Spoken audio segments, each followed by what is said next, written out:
George, what are you doing?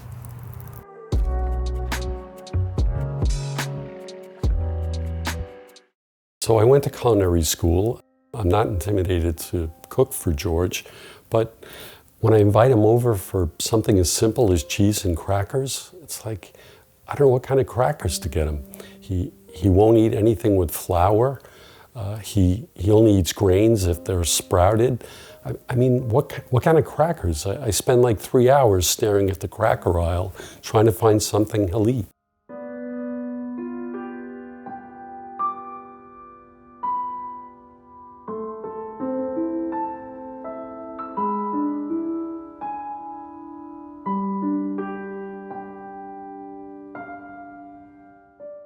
Oh, no, don't get me wrong. George is a fantastic chef. Everything he makes is delicious when he's cooking.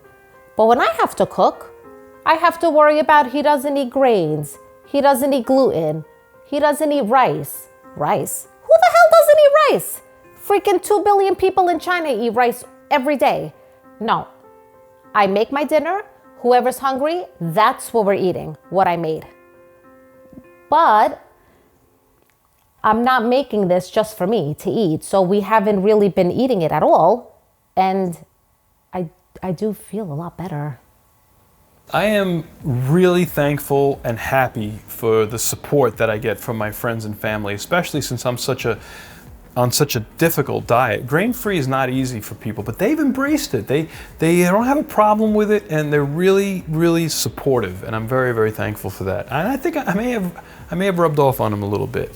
The worst part about it is the socializing part. You're at a party, dips and chips, you're at a winery, wine and cheese. You need a good quality cracker. And I haven't been able to find a good quality grain-free, low-carb cracker out there. But I did find one in Canada. I was in a local supermarket and it was really amazingly delicious. But it was expensive. It was like $9 for 3.5 ounces. That's like almost $30 a pound. Anyway, I decided that when I get back to the United States, I'm gonna make this cracker, and I forgot all about it. Until I went to Costco, and I saw this giant pallet of birdseed, and it reminded me of these crackers because there's seeds in them, and I said, I gotta make those crackers. And I'm extremely happy that I did, because not only are they dairy-free, gluten-free, extremely low carb, which is great for keto, vegan, they're completely delicious. Make sure you follow this dish to the T and weigh everything out, and all the ingredients are organic. We start out with 60 grams of flaxseed, as well as 60 grams of sesame seeds.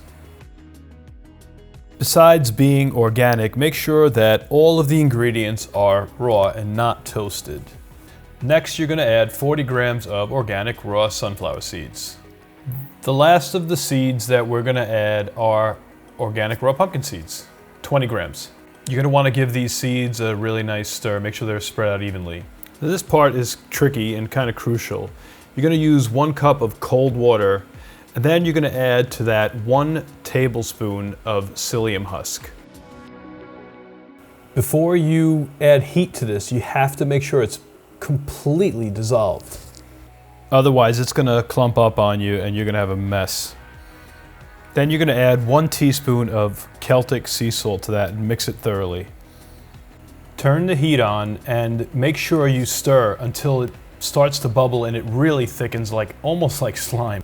It happens really quickly. Then you want to weigh out 120 grams of the psyllium husk mixture.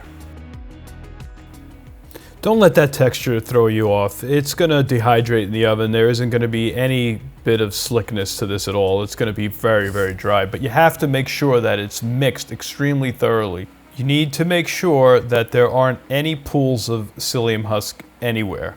You want to pour it out over parchment paper, and then you're going to spread it out so that you have a consistency of about a thickness of less than 1/4 inch. It's imperative that there are no gaps, so make sure that you take your time to spread it out. Now this goes in the oven at 325 degrees. You really don't want to take it out of the oven until the sesame seeds are golden brown. In my house, that took 2.5 hours. If for some reason the crackers aren't crispy enough, you can always add it back into the oven until they are. Make sure you let it cool to room temperature before you start breaking it up into pieces. This is a fantastic cracker, whether you're on a special diet or not. And if you want the detailed recipe, go to warehousechef.com.